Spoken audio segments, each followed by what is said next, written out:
हम इंसानों की एक बहुत ही गहरी आदत होती है। जब भी कोई आईने के सामने खड़ा होता है तो जो अक्स दिखता है ना, वो चेहरा या कपड़े या जो भी शारीरिक ढांचा है, उसे ही अपनी पूरी पहचान मान लेते हैं। हाँ बिल्कुल, हम उस बाहरी रूप को ही अपनी अंतिम सच्चाई मान बैठते हैं। और अगर कोई पुरुष है तो वो खुद को पूरी तरह से पुरुष मान लेता है, और कोई स्त्री है तो वो खुद को पूरी तरह से स्त्री मान लेती है। ये एक ऐसी पक्की तस्वीर है जिस पर हम कभी सवाल ही नहीं उठाते। सही कहा आपने। और यहीं से हमारी ज्यादातर जो मनोवैज्ञानिक उलझने हैं और समाज के सारे लेबल शुरू होते हैं। लेकिन जरा सोचकर देखिए, ये कितना क्रांतिकारी विचार होगा अगर कोई ये कहे कि वो आईना पूरा सच दिखाई नहीं रहा है, कि जिस इंसान ने अपनी पूरी जिंदगी खुद को एक पुरुष या स्त्री माना है, उसकी जो असली चेतना है, यानी उसकी जो आत्मा है, उसका कोई भौतिक जेंडर है ही नहीं। मतलब वो बस एक चेतना है जिसने एक अस्थाई कॉस्ट्यूम पहना हुआ है। बिल्कुल। आज के इस गहन विश्लेषण यानी हमारी इस डीप डाइव का विषय कुछ ऐसा ही है। आज हम एक बेहद दिलचस्प स्रोत पर चर्चा कर रहे हैं, जो है ब्रह्मा कुमारीज की 20 मई 2026 की मुरली। और इस चर्चा का महत्व इसलिए भी बढ़ जाता है क्योंकि हम केवल सतह पर तैरने वाले नहीं हैं, हम इसके पीछे के मनोविज्ञान को डिकोड करने वाले हैं। हाँ, क्योंकि आज हमारा पूरा फोकस इस बात पर होगा कि इंसान की असली पहचान, उसके कर्म और उसकी रोजमर्रा की मानसिक लड़ाइयों के बारे में बाबा ने क्या कहा। और मैं ये स्पष्ट कर दूं कि आज हमारा उद्देश्य कोई धार्मिक प्रवचन या आध्यात्मिक उपदेश देना नहीं है। बिल्कुल नहीं, बल्कि हम इस विशिष्ट स्रोत से ज्ञान और मनोविज्ञान के उन व्यवहारिक सूत्रों को निकालने वाले हैं जो आधुनिक जीवन की जटिलताओं को सुलझाने में काम आ सकते हैं। तो चलिए इसे थोड़ा खोलकर समझते हैं। सबसे पहले इसी बुनियादी सवाल पर आते हैं कि पहचान के संकट को लेकर बाबा ने क्या कहा। स्रोत में एक बहुत ही स्पष्ट निर्देश दिया गया है रूहानी अभिमानी या आत्म अभिमानी बनने का। और यहीं पर वो चौंकाने वाला तथ्य आता है जिसका आपने अभी जिक्र किया था। स्रोत कहता है कि आत्मा वास्तव में अमेल यानी पुरुष है, भले ही उसने फीमेल यानी स्त्री का चोला या शरीर धारण किया हो। हाँ, और यहाँ मेल का अर्थ किसी भौतिक जेंडर से नहीं है। यह एक मालिक या रचयिता की ऊर्जा से जुड़ा है। मतलब आत्मा कहती है कि ये मेरा शरीर है। बिल्कुल। और ये आत्मा 84 जन्म लेती है, जिसके अच्छे और बुरे संस्कार आत्मा में ही रिकॉर्ड होते रहते हैं, और उसी के आधार पर उसे अगला शरीर मिलता है। यह विचार हमारी आधुनिक पहचान की जो धारणा है उसको पूरी तरह से चुनौती देता है। चुनौती तो देता है, लेकिन मुझे लगता है कि ये एक बहुत बड़ी आज़ादी भी देता है। अगर हम इस अवधारणा को समझें तो यहाँ चोला शब्द का प्रयोग बहुत रणनीतिक है। हाँ, शरीर को केवल एक वस्त्र या एक माध्यम बताया गया है। बिल्कुल। और जब इंसान अपनी पहचान को अपने शरीर, अपने रंग या अपने जेंडर से अलग कर लेता है, तो वो समाज द्वारा दिए गए लेबल्स के भारी बोझ से मुक्त हो जाता है। ये तो बिल्कुल वैसा ही है जैसे हम थिएटर की दुनिया में देखते हैं, है ना? हाँ बिल्कुल, एक अभिनेता की तरह। वही तो, एक ही अभिनेता अलग अलग नाटकों में अलग अलग कॉस्ट्यूम पहनता है। किसी नाटक में वो एक क्रूर राजा बनता है तो किसी में एक लाचार फकीर। लेकिन जब वो मंच के पीछे जाता है तो उसे अच्छी तरह पता होता है कि वो राजा या फकीर नहीं है, वो सिर्फ एक अभिनेता है। कॉस्ट्यूम उसकी असली पहचान नहीं है। लेकिन यहाँ मेरे मन में एक सवाल आता है। चलिए मान लिया कि हम एक आत्मा है और ये शरीर सिर्फ एक कॉस्ट्यूम है, लेकिन इस तरह से खुद को देखने का यानी देही अभिमानी होने का एक आम इंसान की रोजमर्रा की जिंदगी पर क्या असर पड़ता है? एक बहुत ही व्यवहारिक सवाल है। यहाँ जो बात सबसे दिलचस्प है वो ये है कि इसका सीधा असर हमारे फैसले लेने की क्षमता और हमारे अहंकार पर पड़ता है। स्रोत में ये साफ तौर पर बताया गया है कि जब कोई खुद को शरीर की बजाय आत्मा समझकर कर्म करता है तो उसे एक विशाल और महीन बुद्धि प्राप्त होती है। एक सेकंड, यहाँ महीन बुद्धि से क्या तात्पर्य है? देखिए, महीन का अर्थ है सूक्ष्म चीजों को गहराई से समझने की क्षमता। आज के समय में हमारे ज्यादातर झगड़े, हमारा तनाव या डिप्रेशन किस वजह से है? वो सब देह अभिमान की वजह से है। मतलब जैसे किसी ने मेरे पद का अपमान कर दिया या किसी ने मेरी शक्ल पर टिप्पणी कर दी। बिल्कुल। या मेरे पास दूसरों से कम पैसा है, ये सब देह अभिमान है। जब इंसान ये अवेयरनेस ले आता है कि मैं एक अविनाशी आत्मा हूं और ये स्थिति सिर्फ एक किरदार की मांग है, तो वो अहंकार से बाहर आ जाता है। तो ये अहंकार को खत्म करने का सबसे बड़ा शॉर्टकट हुआ। एकदम सही। और स्रोत में इसे तकदीर जगाने का पहला कदम बताया गया है, क्योंकि अहंकार के बिना लिया गया हर फैसला बहुत स्पष्ट और सटीक होता है। ये बात सुनने में तो बहुत तार्किक लगती है, लेकिन एक मिनट रुकिए, यहाँ मुझे एक विरोधाभास नजर आ रहा है। कैसा विरोधाभास? अगर मैं महज एक आत्मा हूँ और ये भौतिक दुनिया सिर्फ एक थिएटर है, तो इसका सबसे तार्किक परिणाम तो ये होना चाहिए कि मैं इस नाटक से ही बाहर निकल जाऊं। अच्छा, मतलब आप कर्म छोड़ने की बात कर रही हैं? हाँ ना, मुझे अपनी नौकरी, अपने परिवार और अपनी जिम्मेदारियों की परवाह क्यों करनी चाहिए? क्या मुझे सब कुछ छोड़कर बस अलग थलग नहीं हो जाना चाहिए? कर्म और संन्यास के इस द्वंद्व पर बाबा ने क्या कहा? यहीं पर यह स्रोत आध्यात्मिकता की एक बहुत ही आम धारणा को तोड़ता है। बहुत से लोग सोचते हैं कि भौतिक दुनिया से भाग जाना ही सबसे बड़ा ज्ञान है, लेकिन बाबा ने स्पष्ट किया है कि मनुष्य कभी कर्म सन्यासी हो ही नहीं सकता। असंभव कैसे? समाज में तो अक्सर यही माना जाता है कि जो इंसान घर बार छोड़कर पहाड़ों या जंगलों में चला गया, उसने कर्म संन्यास ले लिया और वही असली ज्ञानी है। श्रुति इस बात को बहुत ही तार्किक ढंग से काटता है। जो सन्यासी अपना घर छोड़ देते हैं, जंगल में चले जाते हैं और यहाँ तक कि अपना भोजन पकाना भी छोड़ देते हैं। हाँ, उनको भी तो जीवित रहने के लिए गृहस्थियों के पास भिक्षा मांगने आना ही पड़ता है। बिल्कुल, भिक्षा मांगना, भोजन करना, यहाँ तक कि सांस लेना भी तो एक कर्म ही है। इसलिए असली कर्म संन्यास इस भौतिक दुनिया में संभव ही नहीं है। तो फिर असली कर्म संन्यास कहाँ होता है? असली कर्म संन्यास केवल शांतिधाम में होता है, जिसे मूल वतन कहा गया है, जहाँ कोई शरीर या कर्मेंद्रियां ही नहीं होती। ये पृथ्वी एक कर्म क्षेत्र है, यहाँ जो भी आएगा उसे कर्म करना ही पड़ेगा। तो इसका मतलब है कि जीवन की चुनौतियों से भागना या पलायनवाद कोई आध्यात्मिक उपलब्धि नहीं है। एकदम सही। संदेश ये नहीं है कि जिम्मेदारियों से भाग जाओ, बल्कि संदेश ये है कि स्वधर्म में टिककर कर्म करो। आत्मा का जो मूल स्वधर्म है वो शांति है, इसलिए हमें कर्मयोगी बनना है। इसे थोड़ा और स्पष्ट करें, रोजमर्रा की भागदौड़ में ये कैसे काम करता है? मान लीजिए आप एक बहुत ही तनावपूर्ण मीटिंग में बैठी हैं, डेडलाइन सिर पर हैं और लोग बहस कर रहे हैं, जो कि आजकल बहुत आम बात है। हाँ, तो एक देही अभिमानी व्यक्ति उस मीटिंग से छोड़कर भागेगा नहीं।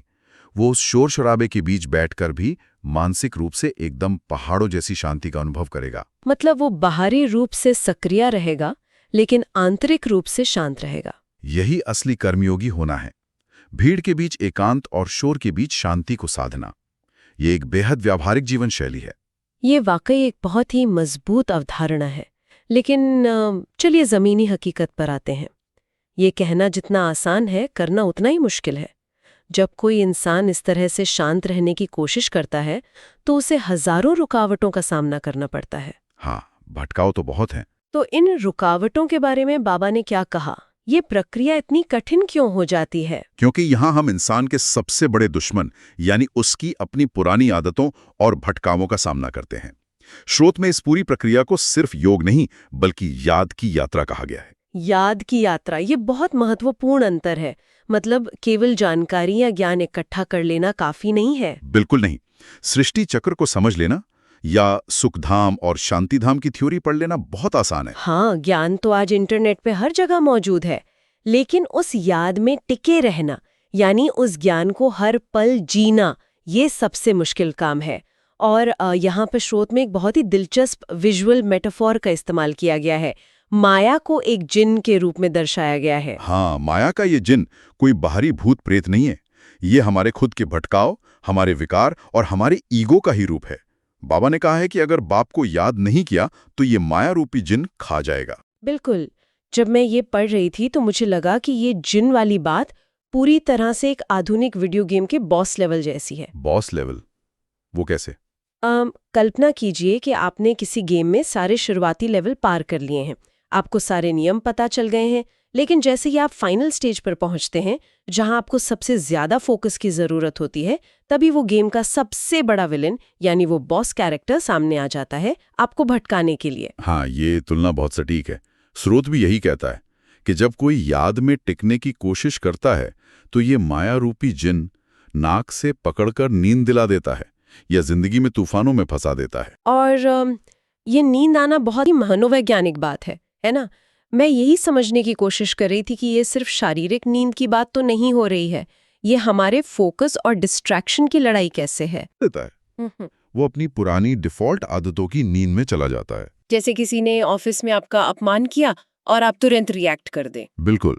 ज्ञान तो कहता है कि आप एक शांत आत्मा है, आपको प्रतिक्रिया नहीं देनी है। लेकिन माया रूपी जिन क्या करता है, वो तुरंत आपके देह अभिमान को ट्रिगर करता है और आप बिना सोचे समझे गुस्से में पलटकर जवाब दे देते हैं। आपकी अवेयरनेस सो गई और अहंकार जाग गया। तो इस बॉस कैरेक्टर को हराने का उपाय क्या है? बाबा ने इस माया से बचने का क्या तरीका बताया है? स्रोत में इसके लिए एक बहुत ही सटीक शब्द इस्तेमाल हुआ है, माया के मुंह में मुल्लहरा डाल देना। मुलहरा यानी एक प्रकार की लगाम या कवर जो जानवरों के मुंह पर बांधा जाता है ताकि वे भटके नहीं। हाँ, वही। लेकिन आम एक इंसान अपने दिमाग पर यह मुलहरा कैसे लगाएगा? इसका व्यावहारिक मैकेनिज्म क्या है? इसका मैकेनिज्म है पॉज लेना। जब भी कोई उकसाने वाली स्थिति आए तो प्रतिक्रिया देने से पहले बस 1 सेकंड रुकना और खुद को याद दिलाना कि ये मेरा अहंकार ट्रिगर हो रहा है, ये मेरी असली पहचान नहीं है। अच्छा, तो वो जो 1 सेकंड का पॉज है वही मूलधरा है। बिल्कुल। ये कोई बाहरी कर्मकांड नहीं है, बल्कि अपनी ही सोच की निगरानी करना है। माया हमें बाहरी चीजों पर निर्भर यानी परवश बनाती है, जबकि मूलधरा हमें वापस खुद का मालिक यानी स्ववश बनाता है। ये तो एक बहुत ही निरंतर चलने वाली मानसिक लड़ाई लगती है। हर दिन, हर पल अपनी ही आदतों से लड़ना। इससे मेरे मन में एक और बड़ा सवाल पैदा होता है। क्या ये आंतरिक युद्ध हमेशा ऐसे ही चलता रहता है या कभी ये लड़ाई खत्म भी होती है? इस समय चक्र के बारे में बाबा ने क्या कहा? अगर हम इसे बड़ी तस्वीर से जोड़ें तो यहीं पर स्रोत का दायरा मनोविज्ञान से बढ़कर इतिहास और भूगोल तक फैल जाता है। हाँ, मैंने देखा स्रोत में एक बहुत ही गहरी बात कही गई है कि वर्ल्ड की हिस्ट्री और ज्योग्राफी केवल इस मनुष्य सृष्टि की ही होती है। शांति धाम में कोई इतिहास या भूगोल नहीं होता। बिल्कुल। और एक और बात जिसने मुझे सोचने पर मजबूर कर दिया वो ये थी कि सतयुग और त्रेतायुग, जिन्हें सुख धाम कहा गया है, वहां कोई गुरु या गोसाई नहीं होते। इसके पीछे का तर्क बहुत स्पष्ट और गहरा है। आप ही बताइए, इतिहास और भूगोल का निर्माण कैसे होता है? जब टकराव होता है, जब जमीन के लिए लड़ाई होती है, जब सत्ता परिवर्तन होते हैं। हाँ, जहाँ शांति है वहां तो कोई हलचल ही नहीं होती। बिल्कुल। जहां पूर्ण स्थिरता है उसका कोई इतिहास नहीं लिखा जाता। शांति धाम में केवल एक ठहराव है। और जहां तक गुरुओं की बात है, स्रोत बताता है कि सतयुग और त्रेता युग में हर आत्मा पहले से ही सद्गति में होती है। तो सद्गति और दुर्गति के इस अंतर को हम मनोवैज्ञानिक रूप से कैसे समझें? सद्गति का अर्थ है चेतना की वह सर्वोच्च अवस्था जहां कोई मानसिक उलझन, भटकाव या विकार नहीं है। इंसान अपनी पूर्ण और शुद्ध अवस्था में है। अब जब आप पहले से ही मंजिल पर हैं तो आपको रास्ता दिखाने वाले किसी गुरु की जरूरत क्यों पड़ेगी? सही बात है। गुरु या मार्गदर्शक की जरूरत तो तब पड़ती है जब इंसान दुर्गति में होता है। हाँ, यानी जब वो भूल भुलैया में खो जाता है, जब वो माया के वशीभूत होकर अपने मूल स्वभाव को भूल जाता है। यह इस वर्तमान समय यानी कलयुग की स्थिति की ओर सीधा इशारा है। ये वाकई एक बहुत ही तार्किक बात है। जब इंसान खुद को नहीं संभाल पाता तभी उसे बाहरी बैसाखियों की जरूरत पड़ती है। और बैसाखियों की इसी बात से मुझे मुरली के अंत में दिए गए वरदान और स्लोगन याद आ रहे हैं। वे दोनों बातें तो इस पूरी चर्चा को एक बहुत ही ठोस आधार देती हैं। बिल्कुल। वरदान में बाबा ने क्या कहा? उन्होंने कहा कि साधनों यानी फैसिलिटीज का उपयोग करते हुए साधना यानी प्रैक्टिस को अपना आधार बनाओ। विनाशी साधनों के आधार पर अविनाशी साधना नहीं होनी चाहिए, वरना ये बिल्कुल रेत के फाउंडेशन पर बिल्डिंग बनाने जैसा होगा। साधना ही सिद्धि को प्राप्त कराएगी। और आज के हमारे इस डिजिटल और सुविधा भोगी समाज के लिए इससे बड़ा सच कोई और हो ही नहीं सकता। साधन बनाम साधना का ये जो द्वंद्व है ना, वो आज अपने चरम पर है। एकदम सही कहा आपने। लोग अपनी आंतरिक शांति या उत्पादकता के लिए पूरी तरह से बाहरी चीजों पर निर्भर हो गए हैं। कोई सोचता है कि अगर वो सबसे महंगा मेडिटेशन ऐप खरीद लेगा तो उसे शांति मिल जाएगी, या अनेक बेहतरीन गैजेट से उसकी कार्यक्षमता बढ़ जाएगी। लेकिन ये सब तो सिर्फ साधन है। और स्रोत हमें स्पष्ट चेतावनी देता है कि ये साधन रेत की बुनियाद है। तकनीक, पैसा या भौतिक सुविधाएं कभी भी छिन सकती हैं या काम करना बंद कर सकती हैं। हाँ, अगर आपकी मानसिक शांति सिर्फ इस बात पर निर्भर है कि आपके पास कितनी सुविधाएं हैं, तो आपकी इमारत तो कभी भी ढह सकती है। बिल्कुल। असली निर्माण, असली सिद्धि तो साधना से आती है, यानी आपका अपना आंतरिक अभ्यास, आपका अनुशासन। जब आप भीतर से मजबूत होते हैं तब बाहरी साधन आपके लिए काम करते हैं, आप उनके गुलाम नहीं होते। और गुलामी की इसी बात को स्रोत के अंतिम स्लोगन ने और भी गहराई से समझाया है। स्लोगन में जो बात कही गई है वो किसी भी मनोवैज्ञानिक केस स्टडी से कम नहीं है। हाँ, वो अंश और वंश वाली बात। बिल्कुल। इसमें कहा गया है कि किसी भी कमजोरी का अगर एक छोटा सा अंश भी अंदर मौजूद है तो वो धीरे धीरे अपना पूरा वंश पैदा कर लेगा और इंसान को परवश बना देगा। कमजोरी का अंश से वंश बन जाना ये मनोविज्ञान के नज़र से बहुत डरावना है, लेकिन है बिल्कुल सच। एक छोटी सी बुरी आदत कैसे पूरी जिंदगी पर कब्जा कर लेती है। ये हमारी रोजमर्रा की आदतों और लत के विज्ञान का सबसे सटीक वर्णन है। कोई भी बुरी आदत एक ही दिन में हावी नहीं होती है। हाँ, इंसान अक्सर सोचता है कि बस आज एक बार गुस्सा कर लूं, क्या फर्क पड़ता है, या बस आज एक दिन अपना काम टाल देता हूं। वो सोचता है कि ये तो बस एक छोटा सा अंश है। लेकिन हमारा दिमाग ऐसे काम नहीं करता। जब आप एक छोटी सी कमजोरी को स्वीकार कर लेते हैं तो आप दरअसल अपने भीतर एक बीज बो रहे होते हैं।